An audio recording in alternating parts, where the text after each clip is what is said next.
Multiplication of binomials मैंने आपको करवाया होगा 7√5 minus 3√2 into 2√5 plus 4√2। Last question कौन सा था?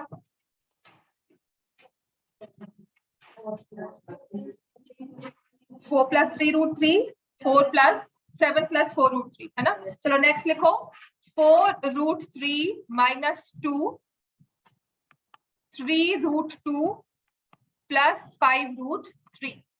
ये नेक्स्ट क्वेश्चन है मल्टीप्लिकेशन ऑफ बाइनोमियल्स।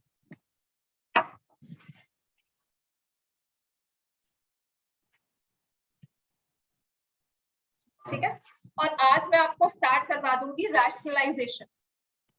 समझ में आ गया? रैशनलाइज करना किसी भी हमारे इरैशनल नंबर को, उसका मतलब क्या होता है, व्हाट इज रैशनलाइजिंग फैक्टर। और अब समझ में आएगा, आप इतने पेशेंटली यहाँ बैठे हो बिना बुक के, मैंने जो करवाती रही आप करते रहे, अब हम बुक के साथ रिलेट करेंगे तो समझ में आएगा हमने किया क्या क्या है। ठीक है ना लक्षित? हाँ, अब समझ में आएगा हमने किया क्या है। बुक आपकी हिंड्रेंस नहीं थी, बुक में ऐसा कुछ नहीं दिया हुआ जो मैंने नहीं करवाया है ना। बुक में अगर मैंने आपको कल चैप्टर भी दिखाया था, if you just see your NCERT book, उसमें कुछ नहीं दिया हुआ ऐसा। सारे डिफिकल्ट क्वेश्चंस आपकी एक्स्ट्रा बुक्स में ही है और वही आते हैं। 9th वैसे भी स्कूल टीचर्स के हाथ में होती है, तो 9th में डालते ही वो R D Sharma, R S Agarwal, जो भी ले सकते हैं वो लेंगे, पर आपकी एनसीईआरटी से कुछ नहीं आए। सच में कह रही हूँ, फर्स्ट चैप्टर एनसीईआरटी से कुछ नहीं आ सकता। राइट? 4√3 माइनस 2 3√2 प्लस 5√3 हमें क्या करना है मल्टीप्लाई करते हुए? 4√3 को मल्टीप्लाई करेंगे पहले 3√2 से प्लस 5√3, फिर -2 वाली टर्म को मल्टीप्लाई कर देंगे इस तरह से, है ना। राइट? अब आ जाओ इंडिविजुअल टर्म्स को मल्टीप्लाई करना। 4 इंटू 3 इंटू √3 इंटू √2। यहाँ पे मेरे पास 4√3 3√2 एक तरह से 4 टर्म्स थी, उन चारों को मैंने मल्टीप्लाई किया, तो जो रियल पार्ट होते हैं वो मल्टीप्लाई हो जाते हैं, सॉरी जो रैशनल पार्ट होते हैं वो मल्टीप्लाई होते हैं, जो इरैशनल पार्ट्स होते हैं √3 √2 ये आपस में मल्टीप्लाई जब होंगे तो क्या बन जाएंगे? √6। तो अगर आप ये विजुलाइज कर सकते हो तो आपके लिए बहुत बड़ी अचीवमेंट है, आपको आगे मुश्किल नहीं आनी चाहिए जब हम करेंगे रैशनलाइजेशन। तो अब मैं 4√3 को नेक्स्ट वाली टर्म 5√3 से मल्टीप्लाई करूंगी। 4 इंटू 5 क्या बन जाएगा? 20। √3 इंटू √3 क्या बन जाएगा? 3। 9 का square root which will be 3। ठीक है, 9 का square root which will be 3। अब यहां से हम लिखेंगे 2 इंटू 3√2, ये क्या बन जाएगा? -6√2, -2 इंटू 5√3 और जो बन जाएगा -10√3। अब देखो जो लाइक टर्म्स हैं उन्हें ऐड सब्ट्रैक्ट कर सकते हैं, हमारे पास 4 टर्म्स बनकर आई और चारों में से कोई भी 2 सेम नहीं है, तो हमारा ये आंसर एज इट इज लिखा जाएगा। इसको कुछ नहीं कर सकते, इसको फर्दर सिंप्लीफाई, इसको फर्दर सॉल्व नहीं कर सकते। एक है एप्पल, एक है ऑरेंजेस, एक है मैंगोज, एक है बनानास, इन सबको ऐड करके मैं ये तो कह सकती हूँ कि I have a variety of fruits, मेरे पास इतने फ्रूट्स हैं, पर मैं ये नहीं कहूंगी कि अगर मेरे पास 5 एप्पल्स और 6 ऑरेंजेस है तो I have 11 apples, I can not से। तो अब ये लाइक टर्म्स नहीं है, सेम टर्म्स नहीं है, इसलिए मैं इनको ऐड करके यहाँ पर 72 नहीं बनाती। 10th के बच्चे हैं, उनका पेपर दिखा दूंगी, यहाँ पे पढ़ा उन्होंने किया हुआ है। ठीक है, उन्होंने लिखा है 7 + 7√3 इज इक्वल टू 14√3। नहीं करना है, ये पीछा नहीं छोड़ेगा आपका √3 वाला इक्वेशन ना, पीछा नहीं छोड़ने वाले, 10th में भी आपके पीछे पीछे आएंगे। ठीक है, तो वहां पर ये गलती, पूरा क्वेश्चन सही किया हुआ है, लास्ट में आके ये करके ना गुस्सा आता है और कहता है कि पूरे मार्क्स काट, 2 ही ना मार्क्स। राइट? तो जब हमारे पास यहाँ पे रूट वाली टर्म है ही नहीं, तो दूसरी वाली रूट वाली टर्म ये एप्पल है और ये ऑरेंज है। अब मैं इन दोनों को ऐड करके ये नहीं कहूंगी मेरे पास 11 एप्पल्स है। ठीक है, I'll say मेरे पास 5 एप्पल्स है, 6 ऑरेंजेस, एज द केस में भी, या मेरे पास 11 फ्रूट्स हैं। So this is an irrational number. इन दोनों को ऐड करके आप एक सिंगल नहीं बना सकते हो। ठीक है, इरैशनल में कुछ रैशनल पार्ट है, कुछ इरैशनल पार्ट है, कंबाइन करके पूरा इरैशनल नहीं बना सकती। ठीक हो गया, कि प्योरली इरैशनल नंबर हो कि उसमें रैशनल पार्ट है ही नहीं, तो ऐसा वो नहीं बन सकता है। समझ में आ गया? राइट? मैं इसलिए एग्जांपल दे रही हूँ क्योंकि मैंने लास्ट ईयर उनको नहीं अच्छे डिटेल में करवाया हो, एक क्लास लगाई, 2-3 क्वेश्चंस कराए और पढ़ गए हम रैशनलाइजेशन। ठीक है, तो उसका असर अब दिखता है, ये नहीं करवाया तो ये असर है, है ना। और अच्छा वाला बच्चा भी वही काम कर रहा है, राइट। तो सच में कह रही हूँ, ये गलती लास्ट में पेपर में होती है और मार्क्स हमें कट जाते हैं। समझ में आ गया इतना? अब समझ में आ गया बाइनोमियल को मल्टीप्लाई करना, ठीक है। चलो अब तो हो गया ना, डिविजन भी हो जाएगी, मल्टीप्लिकेशन, सब्ट्रैक्शन, एडिशन सब आ गई हमें। स्क्वायर रूट से ऊपर आपके पास नहीं आएगा, रैशनलाइज करना है। अब हम आएंगे हाउ वी विल रैशनलाइज। हमारा रैशनलाइजेशन का मतलब क्या होता है, ठीक है, व्हाट इज रैशनलाइजेशन। जैसे कि नाम ही है उसी से देखते हैं। रैशनल नंबर हमने कहा था जिसमें स्क्वायर रूट नहीं रहेगा, है ना। जो फ्रैक्शन है जैसे कि 4/7 है, ये रैशनल है। लेकिन अगर मैंने 4/√7 लिख दिया तो ये क्या बन गया, ये रैशनल। जहां पर ब्रॉडली हम देखें कि स्क्वायर रूट वाला नंबर आ जाता है ना, तो वो बना देते हैं इरेशनल। अब मैं आपको कहूँ 4/7 को अप्रोक्सीमेट करो, तो आप जी डिवाइड करना शुरू कर दोगे और कहोगे कि ये आंसर आ गया, है ना, इजी है। अब मैं आपको कहूँ इसको अप्रोक्सीमेट करो कि इसकी वैल्यू अप्रोक्सीमेटली क्या है, डेसिमल्स में इसकी वैल्यू क्या होगी, तो पहले तो √7 निकालो, फिर आप √7 को यहाँ डिवाइड करो, है ना। 4 डिवाइड बाय, लेट मी से, ये 2.9 आता है, तो आप इसको डिवाइड करने बैठोगे और फिर आंसर निकालोगे, और ये 2.9 तक सीमित नहीं रहेगा, इसके कितने डिजिट्स लोगे, कम से कम 3, 2.912, लेट मी से, है ना। और क्या 2.912 से डिवाइड करना आसान है? नहीं, 4 स्टेप्स भी या 3 तक भी हमें लेना है तो मल्टीप्लाई करना होगा। कैलकुलेशंस में अच्छे हैं, हो जाती है, लेकिन फिर भी क्या है, लंबा काम। तो इस चीज को, और जब ये ओरली करना हो उसके लिए हमें क्या करना होता है, वी चोज, या जो भी क्रिएट किया गया था वो था प्रोसेस ऑफ रैशनलाइजेशन, जिसमें हम कहते हैं कि जो भी हमारा नंबर होता है ना स्क्वायर रूट वाला, in the denominator, square root का नंबर इन द डिनोमिनेटर, लेट क्यों गए, स्क्वायर रूट वाला number in the denominator, what we will do is will make sure कि वो नंबर डिनोमिनेटर में स्क्वायर रूट में ना रहे, वो नंबर रैशनल बन जाए, ठीक है। अब किसी भी नंबर को रैशनल बनाने के लिए मुझे पता है कि ये √7 है तो इरेशनल है, अगर ये √49 होता तो रैशनल होता, है ना। इसको आप बड़े अच्छे से लिखते हैं कि 7 है और हम बड़े खुश होते हैं कि एक प्रॉपर सा आंसर हमारे पास आ गया, राइट। तो अब हम क्या करेंगे, √7 हमें दिया हुआ, इस 7 के पास कोई साथी नहीं था, है ना। तो अगर इस √7 को मैं मल्टीप्लाई कर दूं √7 से तो ये रैशनल बन जाएगा। So what is the rationalising factor of √7? √7, समझ में आ गया, लिखो, रैशनलाइजिंग फैक्टर ऑफ √7 is √7। अभी ये प्रॉपरली एक्सप्लेन करूंगी, अभी तो इतना लिखोगे।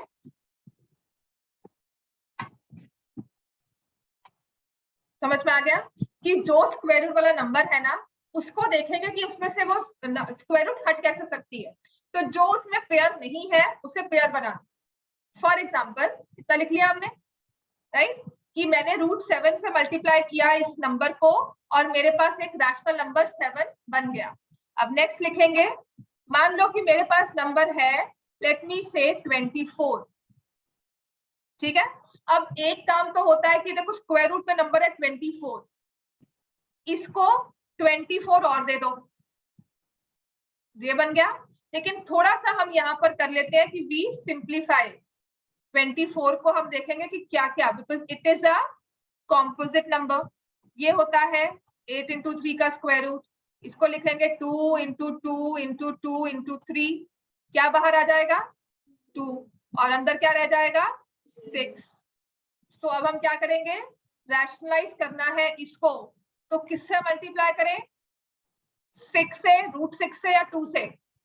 आपको मैं ऑप्शंस देती हूँ किससे मल्टीप्लाई करोगे, कि कम से कम आपको देखना है, तो ये आपके पास ऑप्शंस है 2√6 या फिर 6। आप मल्टीप्लाई करके देखो, इसको मल्टीप्लाई किया ये बनता है 4√6, नहीं बना रैशनल। आपने इससे मल्टीप्लाई किया 2 × √6 × √6, समझ में आया, तो क्या ये रैशनल बन गया, बड़ी आसानी से 12 आ गया, रैशनल हो गया। अगर मैं इसको करूंगी तब भी बन रहा है ना। इससे भी कर सकते हैं, लेकिन ये मेरा स्मॉलेस्ट नंबर है, ये लोएस्ट फॉर्म में है, ये इजीएस्ट वाला नंबर है। अगर आप 24 से भी करोगे तो कोई इसे गलत नहीं कर सकता, कोई आपको ये नहीं करेगा क्यों कहा है, जब तक उसने लिखा नहीं हुआ कि लीस्ट नंबर, सबसे कम से कम नंबर से आपको मल्टीप्लाई करना है, तब हम कहेंगे कि √6 है। √24 also is a rationalising factor, और 6 तो बिल्कुल भी नहीं है ना, राइट। तो हम लिखेंगे रैशनलाइजिंग, लिख लो अब, समझ में आ गया ये। अगर if you want time to write down, you want me to slow down, तो मैं वो भी कर दूंगी। ऑफ √24 इज √6, इसको पूरा एक्सप्लेन करना, और इज ऑल्सो √24, दोनों में से कोई भी हो सकता है। √6 स्मॉलेस्ट है, √24 जब कुछ सोचना ना पड़े बस वो लिख दिया। क्लियर हो गया?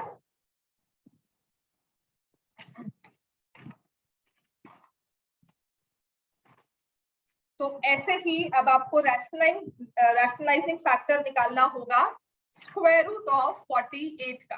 ठीक है, इसके बाद मैं क्यूब रूट वाला क्वेश्चन करवाऊंगी, उसके साथ शायद क्लियर हो जाए कि हम कैसे निकालते हैं अगर क्यूब रूट में रैशनलाइजिंग फैक्टर निकालना हो, और व्हाटएवर, राइट। आएगा स्क्वायर रूट वाला ही, अभी इतना ही सीख लो, उसके बाद कभी जरूरत पड़ी कुछ एक्स्ट्रा सीखना है तब हम कर लेंगे कि ठीक है ये भी सीख लो, फिलहाल इतना चल जाए। अच्छा, उमिका ने करना है ज्वाइन? नहीं, यू सजेस्टेड ना, आपके थ्रू आई, मतलब आपकी अपना तरीके से। हाँ ठीक है, तो √48 आ गया हमारे पास ये, है ना। इसको पहले हम क्या करेंगे, फैक्टराइज करो भैया।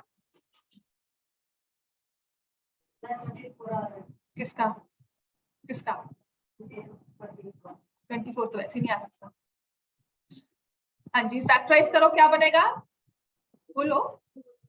4√3 सबका आ रहा है, पहले किया हुआ ना। 48 को हम क्या लिखते हैं, 16 × 3 का स्क्वायर रूट। घबराया मत करो, बोल दिया करो, गलत भी होगा तो फिर क्या है ना।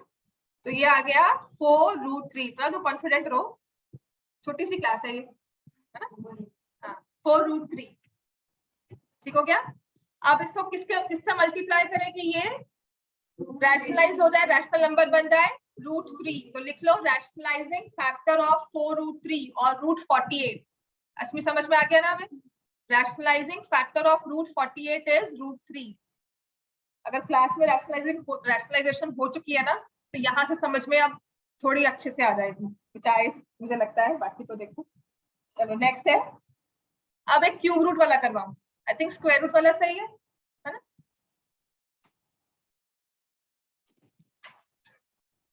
नेक्स्ट लिखो। अच्छा, एक बात याद रखना कि आपका नंबर था √48, आपने इसको √3 से मल्टीप्लाई किया, ये रैशनल तो बन गया लेकिन नंबर चेंज हो गया। पहले नंबर था स्क्वायर रूट ऑफ 48, मल्टीप्लाई किया √3 से, तो आपके पास ये बन गया square root of 144 which is 12। अब √48 is not equal to 12, rationalising factor उसको सेम नहीं बना रहा है, उसके प्रॉपर्टी को, उसकी नेचर को, उसके बिहेवियर को चेंज कर रहा है। समझ में आ गया, वो अलग से नंबर आया, उसने उसके साथ मिक्सचर बनाया और उसको एक अलग फॉर्म दे दी, राइट। जैसे साइंस में करते हो ना कि एक केमिकल है उसको दूसरे में ऐड किया, दोनों ने अपनी प्रॉपर्टीज छोड़कर एक तीसरी प्रॉपर्टी ले ली, ऐसे यहाँ पर एक नंबर था √48 जो हमें पता है इरेशनल है, उसको मैंने दूसरे इरेशनल नंबर से मल्टीप्लाई किया, और जब मल्टीप्लाई किया तो उसने अपने इरेशनल वाली प्रॉपर्टी छोड़ दी और वो बन गया रैशनल। तो रैशनलाइजिंग फैक्टर नंबर को सेम नहीं रखता, नंबर को चेंज कर देता है। समझ में आ गई बात ये क्यों हमें आगे आगे पता लगेगा कि मैं ये क्यों बात कर रही हूँ। नेक्स्ट लिखो, हमें निकालना है rationalising factor of cube root में सिर्फ एक ही क्वेश्चन दूंगी, क्यूब रूट ऑफ 32। ठीक है, तो पहले तो हमें क्या करना चाहिए, हमेशा फैक्टराइज। ठीक है, 32 अब इतना पढ़ चुकी हो, पता है ना 2 की पावर क्या होगी 5, है ना। ये तो नहीं मुझे समझाने की जरूरत है ना, 2 की पावर 5। फिर भी मुश्किल आती है तो डू दिस, कोई शर्म नहीं है इसमें। ठीक है, अब 2 कितने बाहर निकलेंगे, कैसे बाहर निकलेंगे 2, जब वो बनाएंगे ग्रुप ऑफ 3। ये 3 हमने कहां से लिया, रूट वाले नंबर से, ठीक है, यहाँ पे क्यूब रूट था, नंबर 3 था, तो मैं 3 का ग्रुप उठाऊंगी और वो बाहर आ जाएगा। ये बाकी बचे 2, इनको साथी नहीं मिला, तो ये क्यूब रूट के अंदर ही रहेंगे और रहेंगे 4। ठीक हो गया? तो ये नंबर हमारा बन जाता है 2 into cube root of, let me say 2 into 2। इस 2 को, जो ये 2 रह गए अंदर, इनको बाहर निकलने के लिए कितने 2 चाहिए थे? 1। और उनका रूट साइन क्या होता? क्यूब रूट का, तभी मल्टीप्लाई होते हैं। तो मैं अगर इसको एक और 2 सप्लाई कर दूं क्यूब रूट वाला, तो ये रैशनल बन जाएगा, खुश हो जाएगा ना, फिर भी अब बाहर निकल सकता हूँ। समझ में आ गया? तो हमें क्या करना है, इस नंबर का रैशनलाइजिंग फैक्टर क्या हो जाएगा? Cube root of 2। तो हमेशा प्राइम फैक्टराइज करना है। जो नंबर रूट से बाहर निकल सकता है, जितने भी ग्रुप बनाकर बाहर निकल सकता है, उसको बाहर निकालो। जो अंदर रह गया उसको भी फैक्टराइज फॉर्म में लिखो और देखो कि इसमें और क्या मल्टीप्लाई करें कि ये बाहर निकल आए। समझ में आ गया? तो हम क्या लिखेंगे? Factorising factor of cube root of 32 is cube root of 2। समझ में आ गया? हमें क्यूब रूट जल्दी नहीं आएगा, सिर्फ आपको विजुलाइज करना सिखा रही हूँ। हाँ जी बोलो। 8 लिखोगे, 8 और 4 32 हो गया ना? नहीं 32 फिर 2:5 ही हो गया ना? अगर आपने 8 से मल्टीप्लाई किया, क्यूब रूट ऑफ 8 लिख रहे हो ना? हाँ,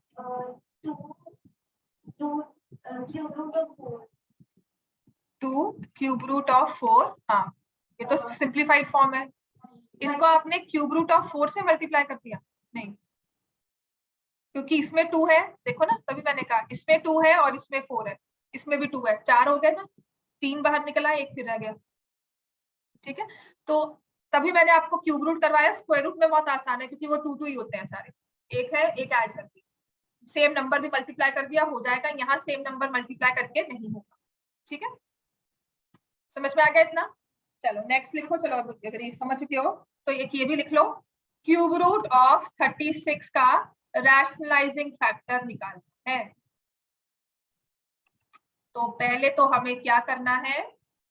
फैक्टराइज 9 इंटू 4। अब जब इसको फैक्टराइज किया तो क्या क्यूब रूट से बाहर कुछ आ सकता है?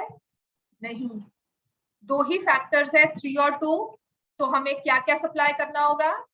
एक 3 और एक 2, दोनों को मल्टीप्लाई। और कैसे सप्लाई करेंगे? पैकिंग किस में करेंगे इसकी? क्यूब रूट वाले बॉक्स में। समझ में आ गया? राइट, जैसे गेम खेलते हो, अगर वो सेम कलर होगा तभी जाके वो सेम कलर में बैठेगा, है ना? जैसे आई प्ले कैंडी क्रश, तो अगर मुझे ब्लू कलर करना है तो ब्लू वाला ब्लू के साथ ही शिफ्ट होगा, ऐसा नहीं कि वो कहीं भी जाएगा। तो ये मैं सेम पैकेजिंग दे रही हूँ उसे। एक 3 कम था, एक 2 कम था, उसको पैकेज भी जो क्यूब रूट वाला साइन है उसी में देना होगा। राइट, अब हमारा रैशनलाइजिंग फैक्टर क्या बन गया? Cube root of 6। कि अगर आप 36 इंटू 6 करोगे और क्यूब रूट लोगे तो आपके पास एक रैशनल नंबर बनकर आ जाएगा, जो क्यूब रूट ऑफ 36 से अलग होगा। समझ में आ गया इतना? कैसे लिखो? अब ये क्वेश्चन आपके ना उसमें आ जाता है पेपर में, लिखो उसको। This is important one. Find rationalising factor. I have seen in last year, किसी पेपर में तो था ये रैशनलाइजिंग, शायद डीएवी के पेपर में होगा। Factor of 5th root of, या उसमें था बीपीएस में, एबीसी आर प्राइम नंबर्स। ठीक है, जरूरी है कि ए आगे फैक्टराइज नहीं हो रहा, बी आगे फैक्टराइज नहीं हो रहा, सी भी फैक्टराइज नहीं हो रहा। So I hope you know prime and composite. Prime number पता है ना कौन से होते हैं? जिनके 2 फैक्टर्स होते हैं, one and the number itself. And what are composite numbers? 2 से ज्यादा। ठीक है, if I say 2, is it prime और composite? Prime. Number 4 composite, number 6 13 1, neither prime nor composite. 9 को हम किसी भी कैटेगरी में नहीं लेते। 2 is the only even prime number. 2 के अलावा कोई भी प्राइम नंबर, तो कोई भी इवन नंबर प्राइम नहीं होगा। ठीक हो गया? चलो, अब ये रूट कौन सी है? 5th, तो सबकी पावर क्या होनी चाहिए 5 या मल्टीपल्स ऑफ 5, है ना। तो अगर a के पास क्या पावर है 2, कितनी पावर इसको और दें 3, ये 5 बन जाए और ब्रैकेट से या इस पैकेट से बाहर आ जाए। ऐसे b क्यूब है तो b को क्या पावर दें 2, और c जो है वो 4 है तो c को क्या पावर दें 1, और ये कहाँ पैक होगा 5th रूट वाले पैकेट में। समझ में आ गया कि तभी वो पैकेट होकर अभी जैसे शिफ्ट होगा। If you can visualise it, how I visualise it, मेरे लिए नंबर ना घूमना शुरू हो जाता है कि ऐसे सिलेक्ट हुआ, नाउ इट्स मूविंग, और इनके साथ मिलकर वो होता नहीं है जब एमाल्गमेशन होती है और ये बन जाता है ऐसा a raised to power 5, b raised to power 5, c raised to power 5 and bingo, it has become a number which is rational. ठीक है, दिस इज ये सिर्फ आप अगर विजुअलाइज कर सकते हो ना विचार से, कि अगर हम विजुअलाइज कर ले तो काफी मतलब मेक सेंस, समझ में आना शुरू होता है। एक होता है कि सिर्फ कर रहे हैं, एक समझ में आ रहा है कि अब पावर सबकी 5 हो गई, मल्टीप्लाई किया तो, right. If it is possible, it's not possible, अभी मुझे सिलेक्ट करना बड़ा मुश्किल है। चलो, इसका मतलब ये था कि if I do it like this, सिर्फ मैं आपको ये विजुअलाइज करवा रही थी और कुछ नहीं था। a square b raise to power 3 c raise to power 4 क्या है, जस्ट मैथ से पता क्यों डर लगता है, क्योंकि मैथ्स को हम विजुअलाइज नहीं कर पाते। आपको इंग्लिश समझाते हैं, आपको सीन समझ में आता है कि अच्छा ऐसे वो घूम रहा है, वहां जा रहा है, वो माउंटेन्स है, हम उसे विजुअलाइज कर लेते हैं तो समझ में आती है, इंटरेस्टिंग लगती है। एसएसटी भी इंटरेस्टिंग लगती है, साइंस भी लगती है, क्योंकि विजुअलाइजेशन हो जाती है। मैथ्स में नंबर्स में विजुअलाइजेशन नहीं होती और वो कोई करवाता भी नहीं, राइट। हमें करना क्या है, जैसे कि व्हाट आई सजेस्ट इज, मैंने कैसे मैथ्स सीखी थी, I used to visualise it, कि देखो अब ये क्या हुआ, ये 3 जो है ये 2 के पास चला गया। I used to make stories out of it, पढ़ते हुए ना मैं स्टोरीज फॉर्म करती थी कि ये 2 था, इसके पास 3 आया, दोनों इकट्ठे हो गए 5 हो गया, अब ये स्क्वायर रूट से इस 5th रूट से बाहर आ सकता है, राइट। तो मेरा मतलब ये मकसद ये है कि यहाँ पर मैं वही आपको सिखाऊं कि मैंने 2 क्यों लिया, क्योंकि ये देखो मल्टीप्लाई होंगे 5 बन जाएंगे, हमने वो सारे रूल्स पढ़े एक्सपोनेंट्स के, और ये अपने 5th रूट से बाहर आ जाए। तो this is the rationalising factor. अब इसमें एक चीज चेंज कर लो, आपको निकालना है रैशनलाइजिंग फैक्टर ऑफ, ये a स्क्वायर दिया है, b क्यूब है और c रेज टू पावर 6 है। अब क्या होगा, -1 कर सकते हैं, और ये भी बात बिल्कुल सही है। आपने कहा मुझे फ्रैक्शनलाइज फैक्टर बनाकर सिखाओ, ये तो आपने बना लिया इसका, ठीक है। तो एक बार सोचो क्या करेंगे, a क्यूब आपने कहा, b स्क्वायर और c रेज टू पावर 1, इसमें a के पास ऑलरेडी 2 है तो a को कितना देना चाहिए 3, because I will talk in 5 और मल्टीपल्स ऑफ 5। b के पास क्यूब है तो इसको मैं स्क्वायर दे दूंगी, राइट। अब c के पास 6 है पावर, तो या तो ये 5 बने या फिर ये क्या बने 10। तो अगर 5 बनती है तो मुझे डिवाइड करना होगा, मुझे 10 बनाना आसान है तो मैं 4 इसको और सप्लाई कर देती हूँ। ये भी रैशनलाइज फैक्टर है। I come to your thing now, ठीक है। तो आपने कहा डिवाइड करो, उस बात पे भी आते हैं। चलो लिखो इसको पहले,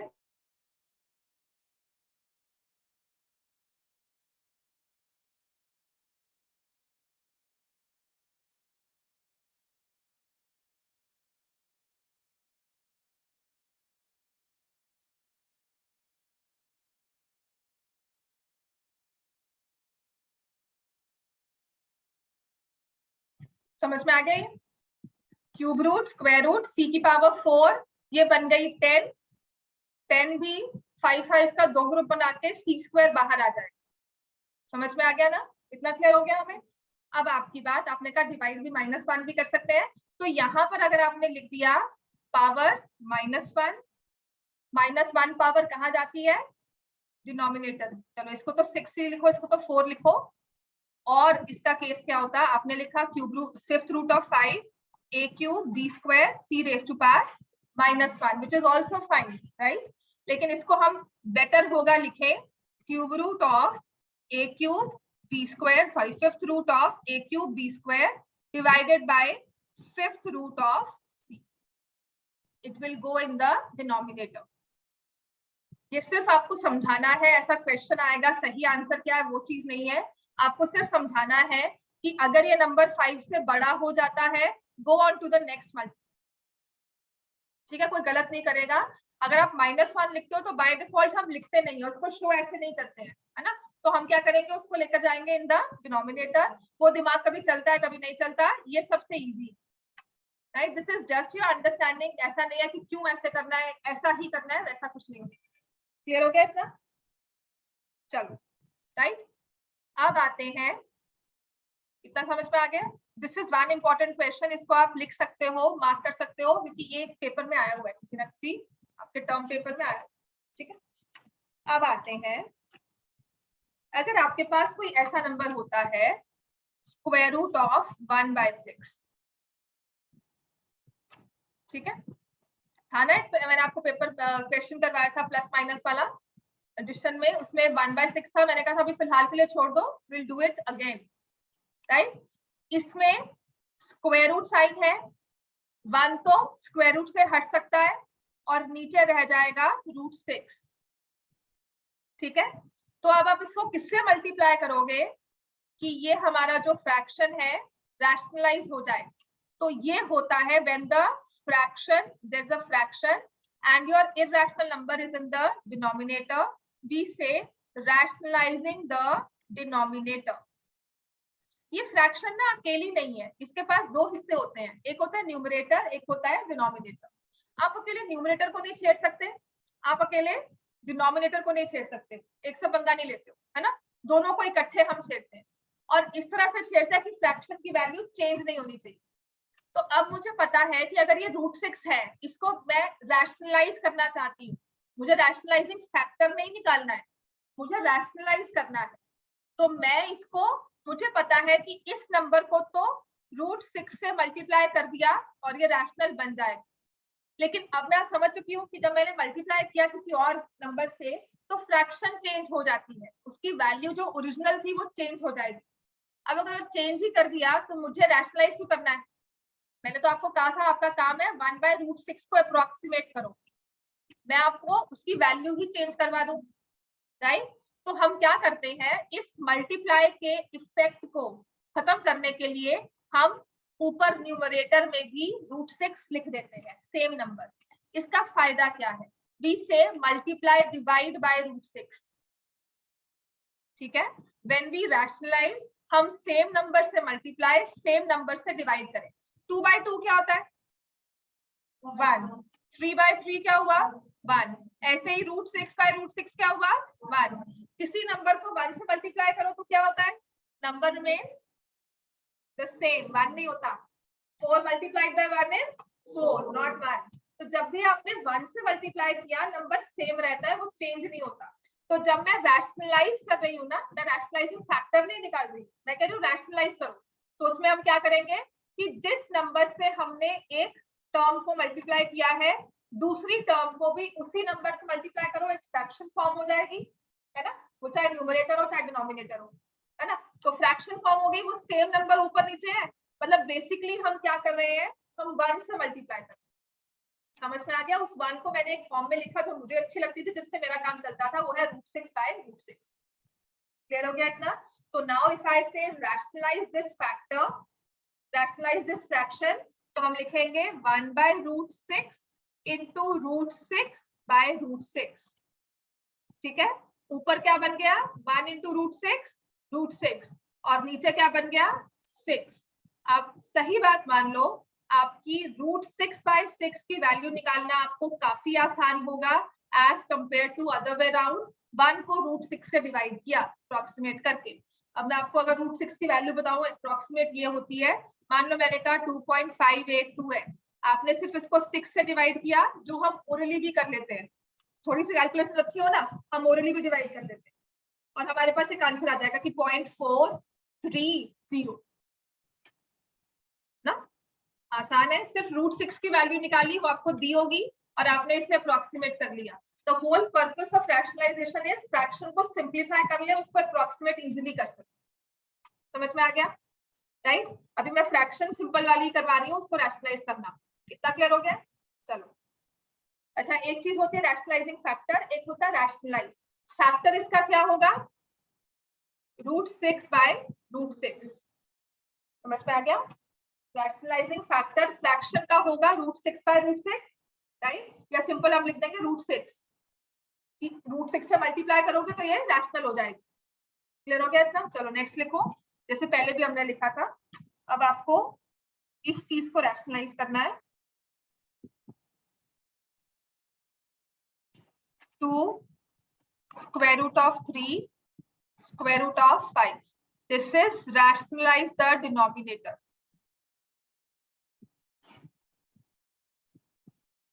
चलो पहले ना 2/√5 इसको भी मत, एक दो तो क्वेश्चंस करो ना जहां पे समझ में आया आपको।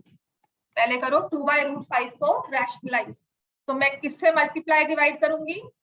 यहाँ दो बॉक्स है मेरे पास, किससे करना चाहिए? √5, क्योंकि हमारे डिनोमिनेटर में इरेशनल नंबर है तो मैं इसको √5 से कर रही हूँ और ऊपर भी वही सप्लाई करूंगी, so that my fraction remains the same. Clear हो गया इतना?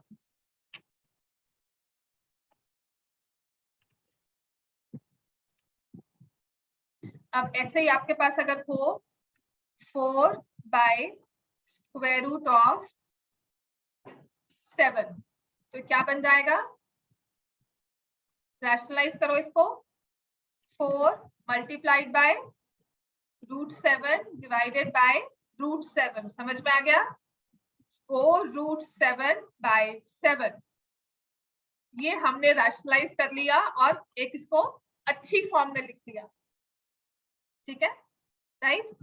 अब आते हैं थोड़ा सा इस वाले क्वेश्चन को जो मैंने आपको दिया था, which is 2 cube root of 3 by square root of 3 by square root of 5 square root से, राइट? इसमें लिखा हुआ है rationalize the denominator, और यूजुअली रैशनलाइज डिनोमिनेटर को ही किया जाता है अभी के लिए जो आपके क्वेश्चन होंगे। तो आपको सिर्फ देखना है डिनोमिनेटर को। रूट कहाँ दिख रहा है? तो 3 में न्यूमरेटर में, और एक √5 में, है ना, 5 में। लेकिन डिनोमिनेटर में रूट है और कौन सा नंबर है रूट में? 5। तो हम सिर्फ उसको देखेंगे, न्यूमरेटर वाले को भूल जाएंगे, राइट? तो मेरे पास नंबर क्या बन जाएगा? √5 नीचे और ऊपर भी √5। सो अब मुझे मल्टीप्लाई करना आता है। √5 बन गया 5, 2√3 √5 मल्टीप्लाई बनकर क्या बन गया? 2√15। ठीक है, ये चीज आप बहुत अच्छे से इजीली कर सको, इसीलिए मैंने 2 क्लासेस आपकी स्क्वायर रूट्स की एडिशन सब्ट्रैक्शन की लगाई थी, मल्टीप्लिकेशन की लगाई थी। समझ में आ गया? 2√15/5, this is my simplified answer. √15 की वैल्यू निकालनी है, बस 2 से मल्टीप्लाई करना है, 5 से डिवाइड करना है, राइट? अब अगर आपको कहा जाता है that if √2 is 1.414 लिखो, √2 is 1.414, √3 is 1.732, find the value of √3 plus √2 and √3 minus 2। इन दोनों की वैल्यू निकालनी है, आसान है ना? प्लस किया दोनों को, है ना? ऐसे लिखोगे 1.414, 1.732, पहले तो प्लस ही करना है, चलो प्लस करो। 6, 4, 1, 3, ये लो 3.146, राइट? सब्ट्रैक्ट करना है तो मैं 1.732 को ऊपर लिखूंगी, 1.414 को नीचे, ये 8, ये 1 और ये आ गया 2.218, राइट? अगर हमारे पास सिंपली ऊपर ही न्यूमरेटर में ही वैल्यू हो तो प्लस करना भी आसान है, माइनस करना भी आसान है ना? प्लस करना भी आसान है, माइनस करना भी आसान है, हमने कर लिया। आ जाओ, अब आपको कहा है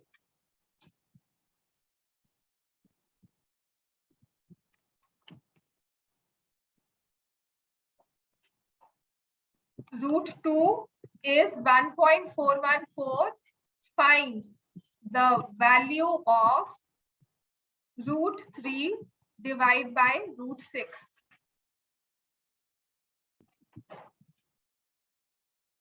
आपको √2 की वैल्यू दी हुई है 1.414, √3/√6 की वैल्यू निकालनी है। Why I say रैशनलाइज करना चाहिए, अब आपको क्लियर होगा कि क्यों करना चाहिए। ठीक है, पहली चीज तो √3 की वैल्यू निकाल लेते हैं, √6 की, दोनों को डिवाइड कर दिया, √2 पता नहीं क्यों दिया हुआ है ना? लेकिन थोड़ा सा हम अपना अगर ध्यान लगाएंगे, if I just rationalise it, मैं इसको रैशनलाइज करती हूँ तो मैं √6 को किससे मल्टीप्लाई करूंगी? रूट 6 से, ऊपर भी वही सेम लिखेंगे रूट 6, तो ऊपर बन जाएगा 18 स्क्वायर रूट और नीचे आ जाएगा 6। स्क्वायर रूट ऑफ 18 को फैक्टराइज करोगे क्या होता है 9 इंटू 2 डिवाइड बाय 6। अब ये क्या हो जाएगा 3 रूट 2 डिवाइड बाय 6। अब काम आसान हुआ कि नहीं? अगर आप ये कर रहे हो तो 1.414 को सिर्फ 2 से डिवाइड करना है। स्टेप्स लिख लो इसके, आप समझ में आएगा कि रैशनलाइजेशन आसान क्यों होती है। मैं आपको यहाँ पर रूट 3 की वैल्यू भी दे दूं और रूट 6 की वैल्यू भी दे दूं। आई डोंट रिमेंबर, इट्स 2.252 होता है शायद रूट 6 की वैल्यू। 2.236 तो रूट 5 की होती है, मुझे पक्का पता है, पता नहीं कि रूट 6 नहीं आ रहा है।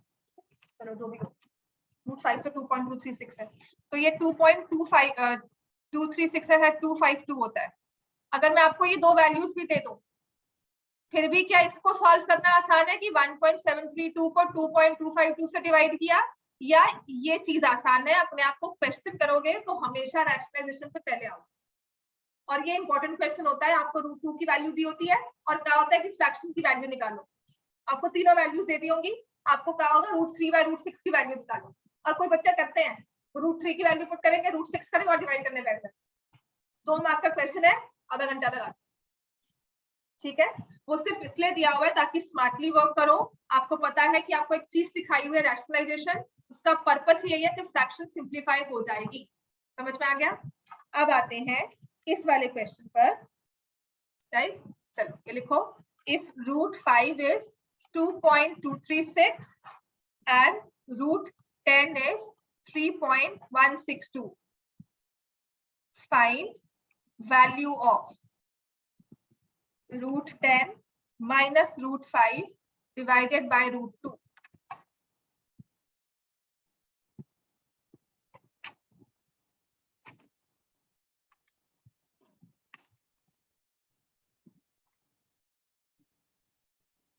अब क्या करना चाहिए जब ऐसा नंबर दिया हो? What do you see in the denominator? Root 2। तो मुझे इसे रैशनलाइज करना चाहिए, तो मैं क्या करूंगी? Multiply divide with root 2। Root 2 से हमने मल्टीप्लाई डिवाइड कर दिया। अब मुझे पता है कि इस रूट 10 और इस रूट 2 को मल्टीप्लाई किया तो क्या बन जाएगा? स्क्वायर रूट ऑफ 10 और 2 दोनों ही स्क्वायर रूट में है, इनको मल्टीप्लाई किया तो क्या बन जाएगा? 20। एवरीवन एग्री है ना? किसी को मुश्किल तो नहीं है यहाँ पर? ऐसे ही ये रूट 5 और रूट 2 मल्टीप्लाई हुए तो क्या बन जाएगा? रूट 10। और नीचे क्या आ जाएगा? 2 इंटू रूट 2 इंटू रूट 2 2। अब इस रूट 20 को हम क्या लिख सकते हैं? सिंप्लीफाई करो इसको, 20 को फैक्टराइज करोगे क्या होता है? 5 के टेबल में आता है 5 इंटू 4, तो स्क्वायर रूट में है 5 इंटू 4, बाहर क्या आ जाएगा? 2, ब्रैकेट में क्या रह जाएगा? 5, और क्या हो जाएगा यहाँ पे? Root 10 divide by 2। अब वैल्यूज पुट करनी आसान है कि यहाँ पर अगर अपने आप को क्वेश्चन करोगे तो पहले रैशनलाइज ही करोगे, ठीक है? अब मुझे सिर्फ इतना करना है, 2 इंटू 2.236 माइनस 3.162 डिवाइड बाय 2। समझ में आ गया? Why the process of rationalization? और ये आपका एक इम्पोर्टेंट क्वेश्चन है, कॉन्वेंट में सच में इम्पोर्टेंट है, सितंबर टेस्ट तक ये क्वेश्चन आता है। और थोड़ी जनता होती है जो करके आती है कि वैल्यूज पुट किया, प्लस माइनस करना शुरू कर दिया, सोचा नहीं। सोचना है कि अगर मुझे क्वेश्चन दिया हुआ है ना तो मेरी कैलकुलेशन से चेक कर दे, तो कोई भी करेगा, ठीक है? मुझे सिर्फ अपना रैशनलाइजेशन वाला टॉपिक इसमें लेकर आना, राइट? कॉन्वेंट में इंपॉर्टेंट क्वेश्चन है, सितंबर टेस्ट, लॉकडाउन में ये क्वेश्चन दिया हुआ था पेपर में, और जो बच्चे मेरे पास थे सबने वही किया हुआ, प्लस किया माइनस किया, बस मैम इसको अपडेट करना है, सॉल्व करते, बस फ्रैक्शन फॉर्म में लिख दिया, नहीं करना, ठीक है? अब तो ये कर सकते हो ना, इसको मल्टीप्लाई करोगे, माइनस 3.162 डिवाइड बाय 2, मुझे आंसर निकाल के दिखाओ। चलो अब आते हैं इसके बाद नेक्स्ट स्टेप में, जब हम बाइनोमियल टर्म का रैशनलाइज करेंगे। अब तक हमने किया था एक सिंगल टर्म को रैशनलाइज। ये क्वेश्चन तो इंपॉर्टेंट है ही है, इसके बाद जो सिंपल रैशनलाइजेशन जो मैं सिखाऊंगी ना वो और भी इंपॉर्टेंट, और आज और कल हम वही करने वाले आराम से।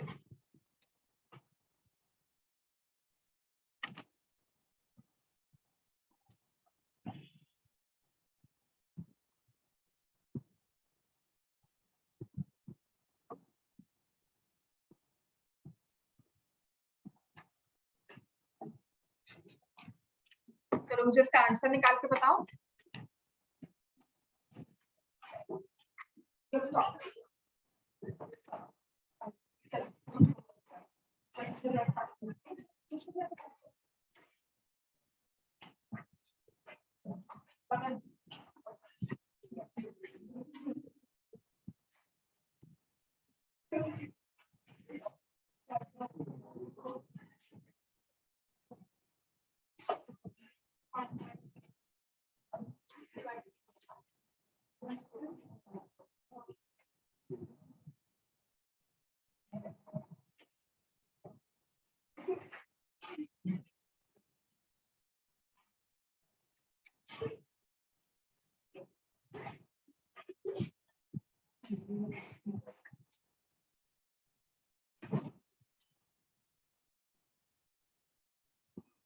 आंसर निकाला बेटा इसका।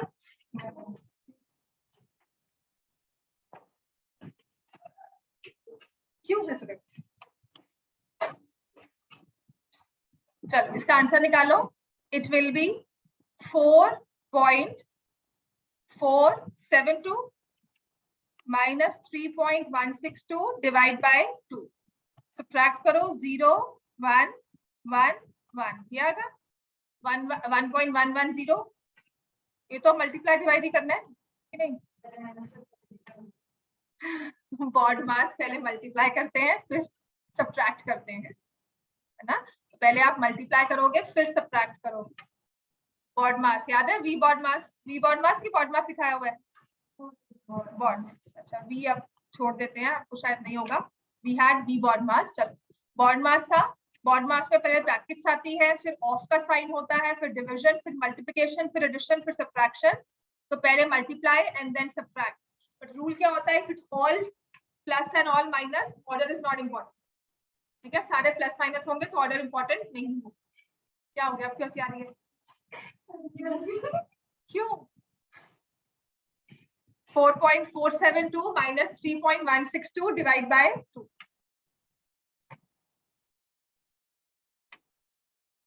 So it will be 1.110 divide by 2, 0.555. ये आ गया?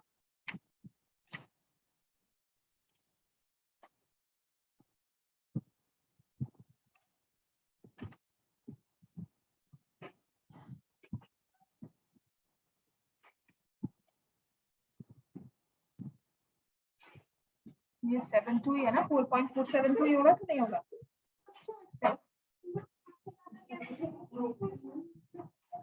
हाँ ये मेरे पेपर है।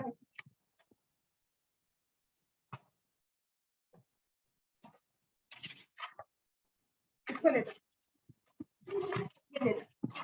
ये ले जाओ।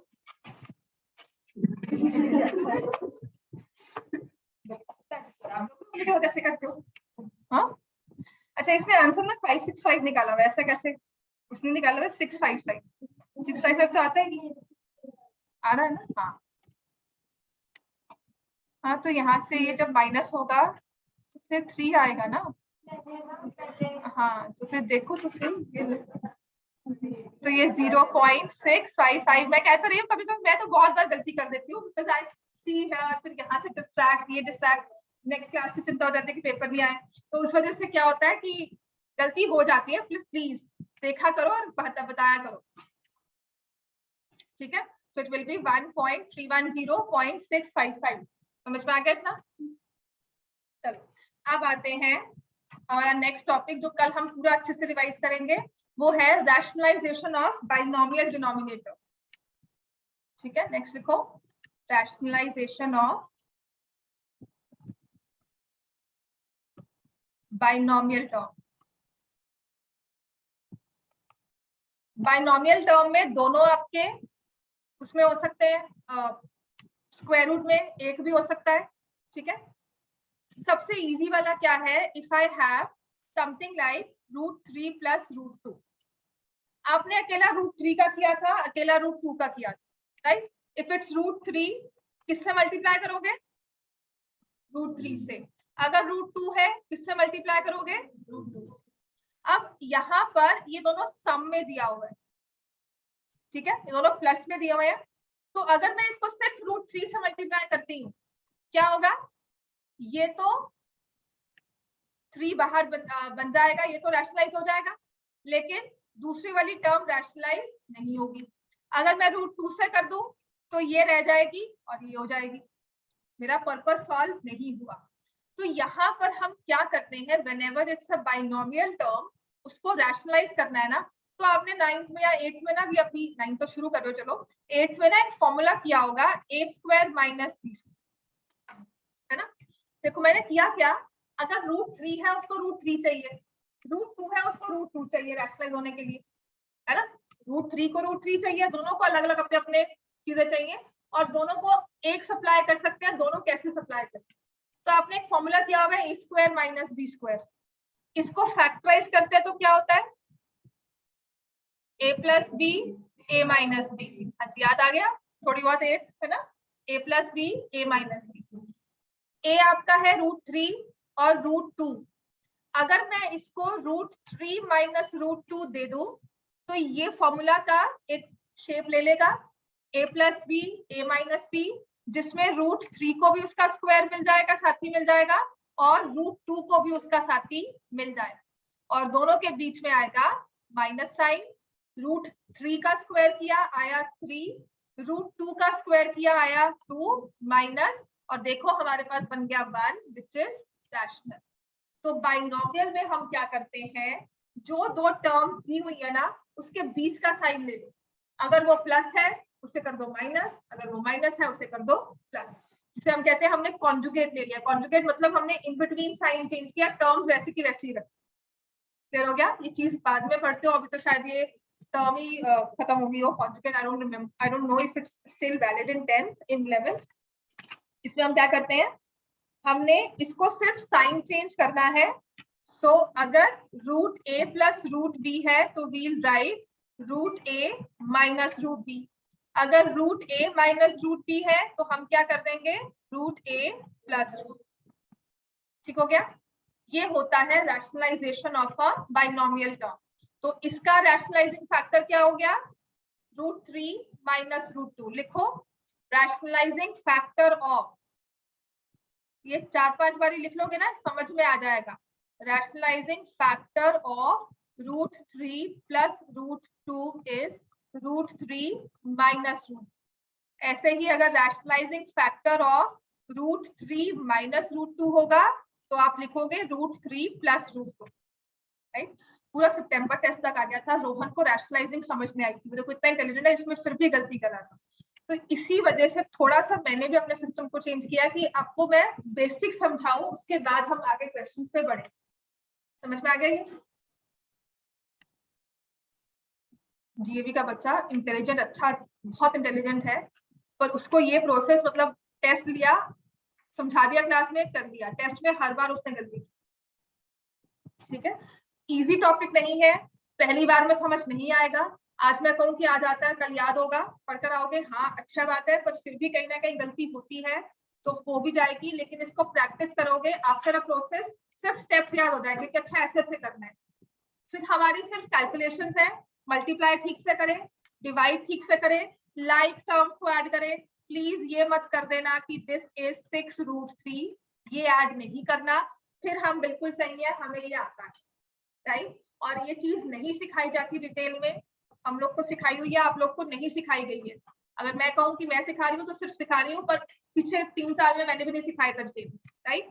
वो सिर्फ इसलिए कि अब मैं देख रही हूँ कि ये गलतियां आगे कैरी फॉरवर्ड हो रही, उसके लॉन्ग टर्म इम्पैक्ट से है कि 10th में आके ये क्वेश्चन आएगा ना, इसको लिख दिया 6√3, वेरी गुड, हमारा आंसर आ गया, राइट। पूरा क्वेश्चन सही करके लास्ट का एक नंबर कटवा रहे हो सिर्फ आंसर के, है ना। डजंट मेक सेंस, आता हो और गलत हो जाए फिर बहुत दुख होता है, नहीं आता हो गलत हो दुख होगा, और आता हो और गलत हो बहुत ज्यादा दुख होगा कि आता था और गलत हो गया, फिर भी गलत हो गया, है ना, वो रिग्रेट बहुत ज्यादा होता है। चलो अब नेक्स्ट लिखो। अब यही चीज आपको क्या करनी है, your question is given as this, इसको रैशनलाइज करना है, और वो भी लिखा होता है रैशनलाइज द डिनोमिनेटर। ये है 2/√3 माइनस √2, ठीक है, 2/√3 माइनस √2। इसको रैशनलाइज करना है, तो I can see irrational number in the denominator, और वो है बाइनोमियल। और बाइनोमियल को रैशनलाइज करना हो तो हम क्या करेंगे, सेम टर्म्स, उनके बीच का साइन दिया क्या हुआ है, माइनस, तो हमें लेना क्या है, प्लस। लेकिन जब हम फ्रैक्शन को मल्टीप्लाई करते हैं तो सिर्फ एक को नहीं करेंगे, दूसरा गुस्सा हो जाएगा, तो हमें क्या करना है, दूसरे को भी मल्टीप्लाई करना है। तो ऊपर भी न्यूमरेटर में हम सेम टर्म लिख देंगे, so that we suggest that we have multiplied only with 1। हमने 1 से मल्टीप्लाई किया, आंसर तो वही है, आपकी फ्रैक्शन की जो बेसिक वैल्यू है वो चेंज नहीं हुई, वो वही रही है। ठीक है, अब मैंने उसे एक डिफरेंट वे में देखना शुरू कर दिया, राइट। तो ये ऊपर क्या बन जाएगा 2, और ये मल्टीप्लाई होगा √3 + √2 से, और नीचे a - b a + b क्या बन जाएगा, √3 का होल स्क्वायर, √2 का होल स्क्वायर, और बीच में -a² - b², राइट। तो अब हमारे पास ये बन जाएगा 2√3 + 2√2, ये 2 अकेला नहीं रहेगा, अगर इससे मल्टीप्लाई किया है तो साथ वाली टर्म से भी मल्टीप्लाई करना होगा। नीचे बन जाता है 3 - 2 विच इज 1, तो इसकी सीधी सादी सी वैल्यू आ जाएगी 2√3 + 2√2। समझ में आ गया, यही है रैशनलाइजेशन। इसको डिफिकल्ट करना है तो नंबर्स और बड़े बड़े डाल दो, ऊपर भी टर्म दूसरी ले लो, फिर आपकी मल्टीप्लिकेशन ऊपर बाइनोमियल की जो मैंने करवाई ना, आपको अभी क्वेश्चन स्टार्ट करवाया था, वैसा हो जाएगा, राइट। एक क्वेश्चन और लिख लो, चलो समझ में आ जाए। मुझे भी बड़ी अच्छी लग रहा है कि मैंने अच्छे से समझाया। नेक्स्ट है आपके पास रैशनलाइज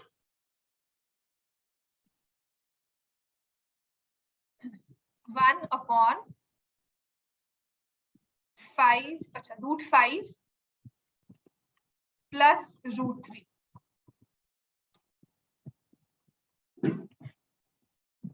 तो जब रैशनलाइज कहा जाए वो बाय डिफॉल्ट फ्रैक्शन में यही होता है कि आपने मल्टीप्लाई डिवाइड ही करना है। किससे मल्टीप्लाई और किससे डिवाइड करोगे, बताओ, इसमें बताओ। √5 √3 के बीच में साइन कौन सा होगा, माइनस, समझ में आ गया। √5 टर्म है, √3 टर्म है, यहाँ प्लस साइन दिया है तो मुझे लेना है माइनस, वो इसलिए क्योंकि मुझे a² - b² का फॉर्मूला बनाना है। तो अगर a+ दिया है b, मुझे लेना है a - b, अगर दिया होगा a - b तो मुझे लेना है a + b। अब समझ में आ गया।